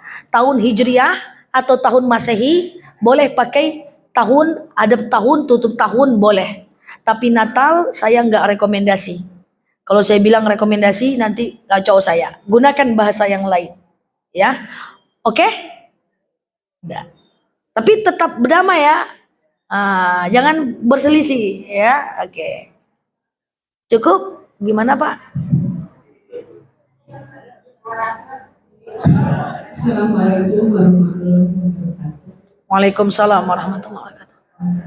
Ustazahnya mau nanya, tapi di luar tema ya. Ini kalau bagaimana caranya untuk menghindari bisikan panas, yaitu terutama kalau sedang sholat gitu ya, ada bisikan-bisikan gitu. Bagaimana caranya supaya terhindar dari atau menghindari bisikan panas? Oke. Terima kasih. Assalamualaikum warahmatullahi wabarakatuh. Waalaikumsalam warahmatullahi wabarakatuh. Ustazah, gimana caranya terhindar dari godaan khannas? Ini ciri-ciri sering ikut live saya nih. Iya ya, khannas. Ada 5 musuh kita dalam ibadah. Yang pertama ada setan. Yang pertama ada iblis. Kemudian ada nafsu jahat. Pertama ada iblis. Yang kedua ada setan. Yang ketiga ada nafsu jahat. Yang keempat ada jin jahat. Itu musuh kita semua tuh. Wa ma khalaqtul jin wal ins illa liya'budun. Tak aku ciptakan jin dan manusia melainkan menyembah kepada aku. Jin itu sama kayak kita, bedanya dia tengok kita, kita tak bisa tengok dia. Jin itu punya anak, punya nafsu juga. Tapi yang merawat anak jin adalah laki-lakinya. Tapi apakah jin poligami saya tak tahu juga Pak. Ya, kalau poligami jin jadilah pindah warga jin ya. Kemudian jin juga punya pasar. Pasar jin itu hari Jumat. Jadi kalau ada laki-laki dan yang ke pasar itu laki-laki. Jadi kalau ada laki-laki ke pasar Jumat jin lah itu. Ya kan? Oke. Nah, yang kelima adalah khannas. Yang kelima adalah khannas. Khannas itu terdapat dalam surat An-Nas. Qul a'udzu birabbin binnas malikin. Oke, katakan aku berlindung dari Tuhannya manusia, penguasa manusia. Oke? Apalagi min syarri apa? Malikin nas, apalagi? Ilahin nas, ya, Tuhannya manusia. Oke, Tuhannya manusia. Min syarril waswasil khannas. Min syarri dari kejahatan dan waswasnya si khannas. Khannas itu selalu yuwaswisu fi sudurin nas. Selalu kita membuat was-was kita dalam ibadah. Nah, apa beda setan dengan khannas? Kalau setan itu melarang kita berbuat baik. Malas ke masjid itu setan. Nyampe masjid ingat jemuran itu khannas. Paham enggak? Setan itu adalah sebelumnya. Kalau khannas udah berbuat baik, dia buat kita bimbang ragu, itu khannas. Malas sholat itu setan. Lagi sholat lupa rakaat itu khannas. Malas baca Quran itu setan. Lagi baca Quran teka-tukan tuh ingat masa lalu, ingat mantan, itu khannas. Nggak bawa uang ke masjid untuk sedekah itu setan. Udah dibawa uang 100.000 mau taruh ke kotak amal, 10 kilo berasnya dia masuk lagi. Ujung-ujungnya ganti 50.000, bagus beli paket aku lagi. Ujung-ujungnya 1.000-2.000 terus. Itu khannas. Mau ngasih mertua kayak tadi uang 500.000, kasih ndak ya, kasih ndak ya, kasih ndak ya. Anda usah lagi. Itu khannas. Jadi setan itu melarang kita berbuat baik, khannas itu mengganggu kita berbuat baik. Makanya yang tak teringat di luar sholat teringat dalam sholat. Allahu Akbar, samiallahu liman hamidah. Tadi belanja es cendol sisa duit 5.000. Kemana duitnya aku letak? Ya mana? Ya mana? Ya Allahu Akbar. Tadi kompor udah mati enggak? Ya udah mati enggak? Intip dulu. Intip dulu. Itu khannas. Itu bahaya. Kita diserang dari berbagai macam sisi. Ada iblis, setan, nafsu jahat, jin jahat, khannas. Pertanyaannya adalah gimana nih supaya terhindar dari godaan khannas? Yang tadi lah besti, baca surat Al-Ikhlas. Coba, ibu Arabnya saya artinya, coba. Kalau sebut binas, coba. Katakan aku berlindung dengan Tuhannya manusia. Terus. Penguasa manusia. Terus. Tuhannya manusia. Terus. Dari kejahatan dan bisikan khannas. Terus. Yang selalu membisikkan dalam dada manusia. Terus. Dari golongan jin dan manusia. Jadi baca kul ikhlas itu terus. Bacalah. Sebenarnya kan saya sering bilang sama jemaah, kul itu bagus loh artinya. Tapi masalahnya ibu itu aja ibu baca waktu sholat. Ya, kul itu bagus loh bu. Coba al-falak, ibu Arabnya saya artinya. Katakan aku berlindung dengan Tuhan penguasa subuh. Terus. Dari kejahatan semua makhluk. Maksudnya itu kita berlindung kepada Allah dari kejahatan makhluk. Jin, setan, orang jahat, jin jahat, hipnotis, semua kita terhindar. Ya, ular, kalajengking, penipuan, semua kita terlindung. Terus, lupa pula. Berlindung kepada Allah dari malam apabila telah gelap. Terus, cepat betul hasidin. Belum lagi hasidin. Wa min syarrin nafasati fil uqad. Aku berlindung dari kejahatan sihir. Sihir tuh ada, kita berlindung dari sihir. Terus. Ya gitu-gitulah ya. Terbalik-balik ibu. Wa min hasyari hasidin iza hasad.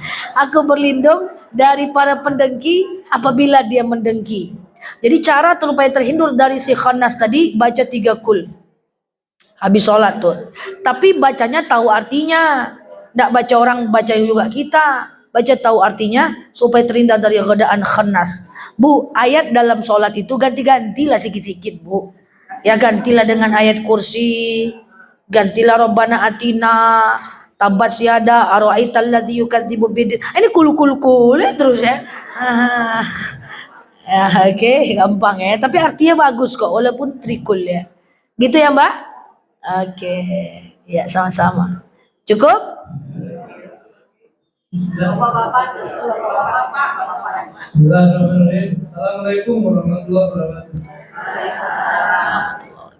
Ini berkaitan dengan muamalah. Baik Pak. Pertanyaannya bagaimana kita bersikap sekarang dengan transaksi yang mengandung riba. Antara lain di Indonesia lembaga-lembaga keribaan atau transaksi riba itu masih dilegalkan kan. Spektrum yang lebih luas negara kita pun pinjaman ke luar negeri itu dalam konsep riba. Padahal Allah Subhanahu wa taala itu menyatakan perang dengan riba itu. Bagaimana kita bersikap dengan kondisi itu? Yang kedua, masalah budaya. Nah, kalau budaya itu baik oleh kalangan muslim maupun non muslim yang di dalamnya mengandung unsur-unsur kemusyrikan, apa kita harus masih bertoleransi? Terima kasih. Assalamualaikum warahmatullahi wabarakatuh. Waalaikumsalam warahmatullahi wabarakatuh. Wa halallahu al-bai' wa harramar riba. Allah halalkan jual beli, Allah haramkan riba. Kalau pertanyaannya, terima kasih Pak ya pertanyaannya Pak. Kalau dicari tahu adalah bagaimana sikap kita terhadap riba, kita secara pribadi jangan terjebak dalam riba. Apapun itu. Karena uang hasil riba atau harta yang didapatkan dengan usaha yang riba itu tidak akan mendatangkan keberkahan. Banyak pun uangnya, hati tak tenang. Banyak pun usahanya, cepat naik, cepat turun. Cepat naik, cepat bangkrut. Banyak pun usahanya, tapi Allah tidak ridha. Ada dalil, wa asa an takrahu syai'aw wa huwa khairul lakum, wa asa an tuhibbu syai'aw wa huwa syarrul lakum. Baik, nikmat, enak menurut kita, tapi kalau tak baik di mata Allah, tinggalkan. Agama Islam ini adalah agama yang luas. Suka nggak suka, mau nggak mau, ikhlas nggak ikhlas, kalau dia larangan Allah, tinggalkan. Bahasa kampung saya, no excuse. No permit, tak ada toleransi. Kok kayak gitu ustazah? Susah bu. Ustazah gimana kalau kami udah terlanjur riba? Sikap kita apa? Satu, kalau terlanjur beli barang yang kredit atau apapun yang terlibat riba, cara pertama adalah lunaskan. Tunggu dulu. Kalau nggak bisa dilunaskan gimana Ustazah? Lakukan yang kedua. Usahakan jangan telat membayarnya.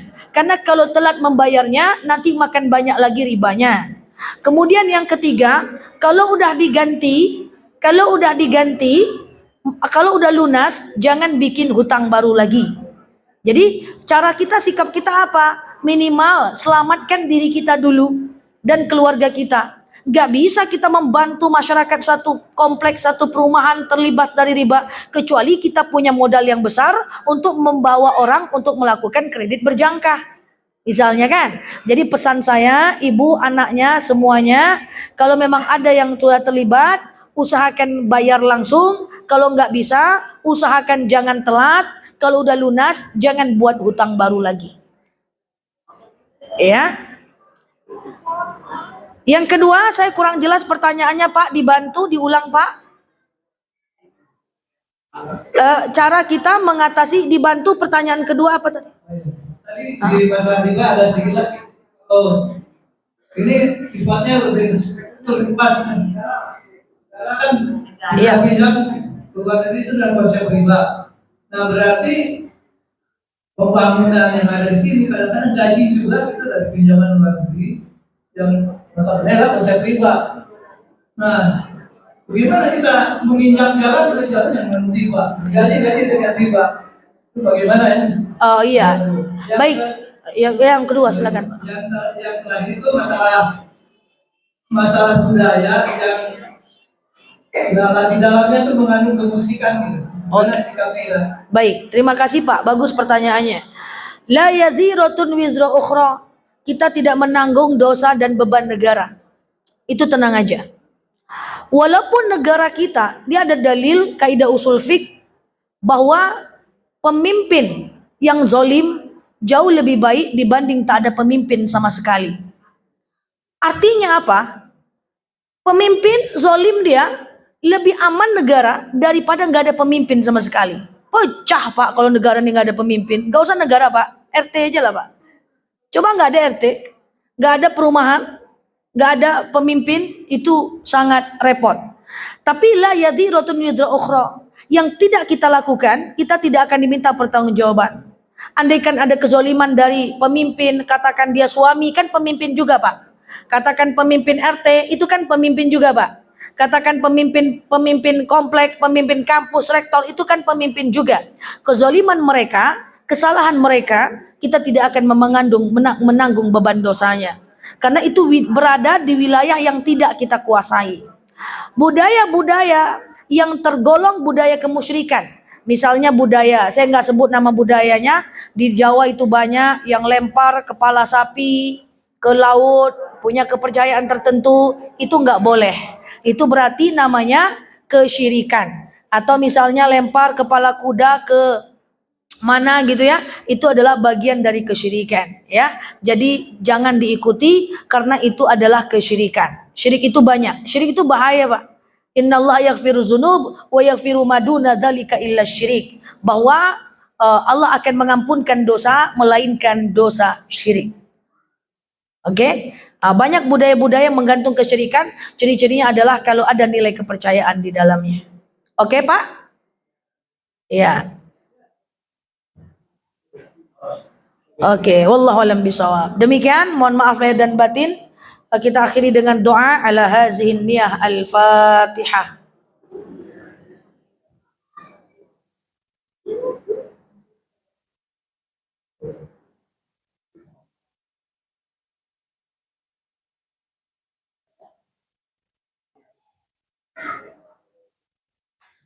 Amin ya Allah, amin ya Rahman, amin amin ya mujibas sa'ilin. Allahumma salli ala Muhammad wa ala ali Muhammad. Allahumma inna nas'aluka ridhaka wal jannah, na'udzubika min sakhatika wan nar. Allahumma inna nas'aluka salamatan fi dinina, afiatan fi jasadina, ziyadatan fi ilmina, barakatan fi rizqina, taubatan qabla al-maus, rahmatan indal maus, maghfiratan ba'dal maus. Allahumma hawin alaina fi sakaratil maus, najata minan nari wal afwa indal hisab. Allahumma ya Allah ya Tuhan yang kami yang Maha Pengasih lagi Maha Maha Penyayang. Hari ini ya Allah kami tundukkan kepala kami angkat kedua tangan kami ya Rabb, bermunajat kepadamu ya Rabb. Andaikan ada di antara kami saudara-saudara kami yang telah sakit, yang sedang sakit ya Rabb, angkat penyakitnya ya Rabb, berikan mereka ketabahan dan ujian menghadapi rasa sakitnya ya Rabbal Alamin. Ya Allah ya Tuhan kami yang Maha Pengasih lagi Maha Penyayang, kami telah menzolimi orang lain ya Rabb. Berapa banyak lidah-lidah kami melukai hati saudara-saudara kami, melukai hati para suami-suami yang telah banyak berjasa kepada kami, melukai hati anak-anak dan orang-orang yang kami cintai. Ya Rabb, bukakan hati mereka untuk bisa memaafkan semua luka yang kami berikan ke hadapan mereka ya Rabbal Alamin. Ya Allah ya Tuhan kami yang Maha Pengasih lagi Maha Penyayang, kami tahu ya Rabb, al-insan fi mahallil khata' wan nisyan. Manusia itu tempatnya salah dan lupa. Ampunkan segala kesalahan kami ya Rabb. Ampunkan segala lidah-lidah yang terucap ya Rabb. Ampunkan jika ada rasa hasad, dendam, iri dengki dalam hati kami kepada saudara-saudara kami ya Rabbal Alamin. Ya Allah ya Tuhan kami tahu ya Rabb, kami bukan makhluk yang sempurna, tapi dosa kami taklah sebesar dosa Umar bin Khattab ya Rabb, yang ingin membunuh Rasul dalam keadaan hidup, yang ingin membunuh anaknya dalam keadaan hidup. Kami yakin ya Rabb, Engkau Maha Pengampun, Engkau pernah berjanji ya Rabb, innallaha yaghfiru dzunub wa yaghfiru ma duna dzalika illa syirik. Engkau akan ampunkan dosa kami ya Rabb, melainkan dosa syirik yang kami lakukan. Ampunkan semua kesalahan kami ya Rabbal Alamin. Ya Allah ya Tuhan kami, sungguh sulit kami memaafkan rasa sakit yang diberikan dari kata-kata suami kami, saudara-saudara kami, kezaliman kerabat-kerabat kami ya Rabb. Sakit yang kami rasa ya Rabb, lapangkan hati kami, mampukan kami untuk mampu memaafkan semua luka yang terbesit dalam hati kami ya Rabb. Jadikan kami orang-orang yang lapang dada, lapang hatinya ya Rabb, untuk bisa memaafkan kezoliman dari suami kami, istri kami dan tetangga serta jiran sahabat kami ya Rabb. Jadikan kami orang yang pemaaf, jadikan kami orang yang tak mudah tersinggung ya Rabb. Jadikan kami orang yang punya akhlak baik, yang mampu menghargai antar sesama ya Rabbal Alamin. Ya Allah ya Tuhan kami, limpahkanlah rezeki yang banyak kepada umat Islam, titipkan kemapanan kepada kami ya Rabb, berikan kami rezeki yang banyak, berkah berlimpah ya Rabb, agar dengan rezeki itu kami bisa berzakat, dengan rezeki itu kami bisa bersedekah, dengan rezeki itu kami bisa pergi ke Baitullah ya Rabbal Alamin. Jauhkan kami, anak cucu kami dari kefakiran, jauhkan kami dari kemiskinan, mapankan kami ya Rabb, selesaikan dunia kami ya Rabb, titipkan harta yang berkah kepada orang-orang beriman ya Rabb, karena harta yang paling tepat adalah harta yang di tangan orang-orang beriman ya Rabbal Alamin. Ya Allah ya Tuhan kami, jadilah orang Islam umat yang kuat, yang saling menghargai antar sesama ya Rabbal Alamin. Ya Allah ya Tuhan kami, ada di perumahan kami ini orang-orang yang sedang bermusuhan, damaikan mereka ya Rabb. Andai ada di antara kami hati-hati yang tak tenang, tenangkan hati kami ya Rabb. Andaikan ada di antara kami orang-orang yang sedang resah dan gelisah, berikan kami ketenangan ya Rabbal Alamin. Andai ada hari ini orang-orang yang tak bersapaan dengan tetangganya, lunakkan hati salah satu di antara keduanya ya Rabb. Damaikan kami ya Rabb dalam imanmu ya Rabbal Alamin. Ya Allah ya Tuhan kami, ada di antara kami orang tua yang sedang merawat orang tuanya yang sakit, sabarkan mereka dalam merawat orang tuanya yang sakit ya Rabb. Berikan kepada mereka pahala yang banyak dan kesabaran yang tak terbatas ya Rabbal Alamin. Ya Allah ya Tuhan kami, ada di antara kami orang tua kami yang telah meninggal, berikan keimanan kepada jamaah kami ya Rabb, untuk bisa mengirimkan Quran sampai hatam untuk orang tua mereka yang meninggal, mengirimkan Yasin dan Al-Fatihah untuk orang tua meninggal. Kuatkan iman mereka ya Rabb, sehingga bisa berbakti saat orang tuanya meninggal, sekalipun tak berbakti saat mereka sedang hidup ya Rabbal Alamin. Ya Allah Tuhan kami yang Maha Pengasih lagi Maha Penyayang, jadikan anak kami anak yang soleh dan solehah. Kalau anak kami dokter, jadikan dokter yang taat dengan agama. Kalau anak kami arsitek, dosen, jadikan mereka arsitektur dan dosen yang taat dengan agama. Kalau mereka adalah calon pemimpin, jadikanlah pemimpin yang taat dengan agama. Kalau mereka calon pejabat, jadikan mereka pejabat yang tak meninggalkan solatnya ya Rabb. Apapun profesi anak cucu kami ya Rabb, jadikan mereka adalah orang-orang Islam yang beriman, yang mampu menyeimbangkan dunia dan akhiratnya ya Rabbal Alamin. Ada di antara kami, anak cucu kami, yang Kau berikan rezeki yang berlimpah dan meruah, jadikan mereka orang kaya yang dermawan ya Rabb. jadikan kami orang kaya yang dermawan ya rabbal alamin. Allahumma istajib du'ana ya Allah, sajib du'ana ya Rahman ya Rahim ya mujibas sailin. Allahumma salli ala Muhammad wa ala ali Muhammad. Subhana rabbika rabbil izzati amma yasifun. Salamun alal mursalin. Alhamdulillahi rabbil alamin. Wallahu alam bisawab.